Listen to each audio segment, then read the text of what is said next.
For KBRFradio.com News, I'm Derek Sidian, and this is the weekly news recap, brought to you by Fergus Falls Monument, online at foreverstonememorials.com, memorials that matter, and Lilligards, your local Mahindra dealer on Highway 13 West, Wahpeton. A group home employee has been charged with abusing and assaulting a vulnerable adult in Fergus Falls. On Monday, the Fergus Falls Police Department received a report of assault that occurred at a group home in Fergus Falls Sunday evening. According to court documents, the victim's care provider told an officer that they had suspected abuse and used a recording device to capture evidence. The provider described the victim as usually laughing and playing, but after the assault they did not seem like themselves. They provided the officer with footage from the incident that showed the victim being assaulted by 23-year-old Ashley Simons of Alexandria. A detective spoke with Simons over the phone. She told the detective that she had taken out her frustrations on the victim and got physical with them when she shouldn't have. She said nothing like the incident had ever happened before, but stated she has a lot going on in her personal life. Simons was booked into the Otter County Detention Facility on Monday and made her first court appearance Wednesday morning. She has been charged with 1 count of fourth-degree assault of a vulnerable adult and 1 count of criminal abuse by a caregiver. A winter weather advisory on Wednesday led to hundreds of accidents in Minnesota. A West Fargo man was injured in an accident with a semi early Wednesday morning near Downer. According to the Minnesota State Patrol, troopers responded to a crash between a semi and a passenger vehicle at around 5:25. Both vehicles were heading east on I-94 near mile marker 16 when they collided. The driver of the passenger vehicle, Jim Town of West Fargo, was treated at the scene by paramedics for non-life-threatening injuries. The semi-driver from St. Paul was uninjured. A man was arrested after fleeing a crash scene Wednesday evening. The Minnesota State Patrol responded to a head-on collision on State Highway 210 near Wilson Road at around 8:05. According to officials, the crash involved a white Chevrolet pickup and a red Dodge pickup. The driver of the Dodge fled the crash scene on foot. A search was initiated for the suspect with the assistance of a canine unit from the Otter County Sheriff's Department.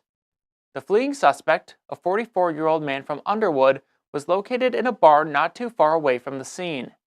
He was taken to Lake Region Hospital and then booked into Otter County Jail, where he awaits charges of first-degree DWI, test refusal, and hit-and-run property damage. The occupants from the other vehicle were not injured.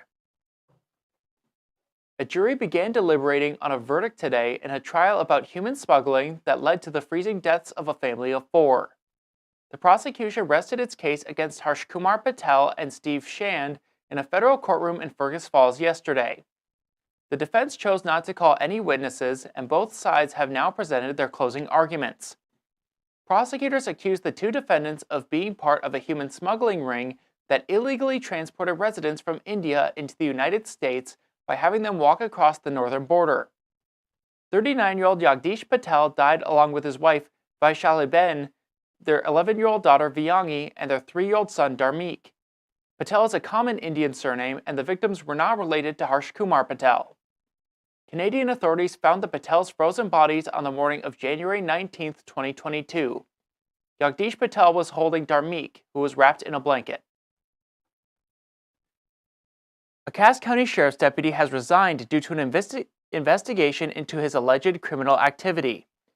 The Sheriff's Office was notified in September that the North Dakota Bureau of Criminal Investigations was looking into Deputy Carson Quam. No other information is known.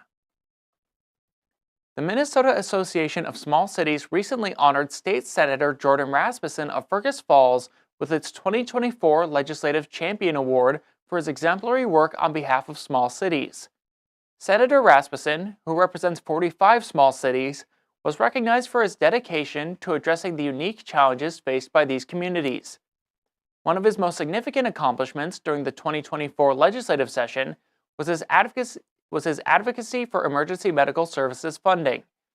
Despite the session being a non-budget year, Senator Rasmussen successfully secured vital funding to support EMS services in rural areas, helping to ensure that residents in small cities have access to essential emergency care. Starting tonight, familiar bells will be ringing across the area as the Salvation Army has their annual kettle kickoff. This year's kettle kickoff for the Salvation Army of Ottertail County will once again be held at Service Food of Fergus Falls. This year's kettle goal of $82,000 is a bit smaller than in years past, primarily due to the shortened kettle season. The Salvation Army is still looking for volunteers to ring the bell at the kettles. To sign up, you can go to registertoring.com. A man has been sentenced for committing third-degree burglary in rural New York Mills in 2022 after being identified due to a jug of orange juice.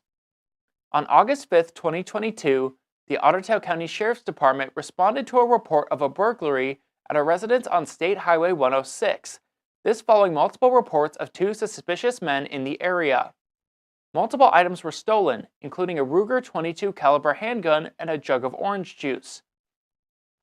The next day, the sheriff's office received a call from another resident of the area saying that she had also witnessed suspicious activity around the time of the other reports. The woman told officers that two men had come to her door asking for water, assistance, and a ride to Wadena.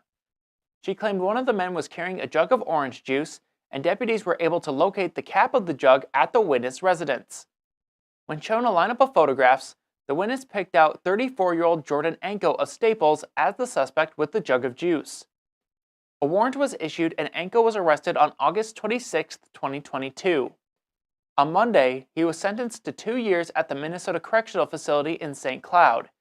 The other man that was with him, 42-year-old Dustin Ayers of Cushing, was sentenced in February. This has been the Weekly News Recap, brought to you by Fergus Falls Monument, online at foreverstonememorials.com, memorials that matter, and Lilligards, your local Mahindra dealer on Highway 13 West, Wahpeton. For KBRFradio.com News, I'm Derek Sidian. Tune in every Friday at 12:30 on KBRFradio.com or on the Fergus Now app to stay up to date with local news. Get more news at KBRFradio.com. Sign up for email news sent right to your inbox, delivered by Cooper's Office Supply.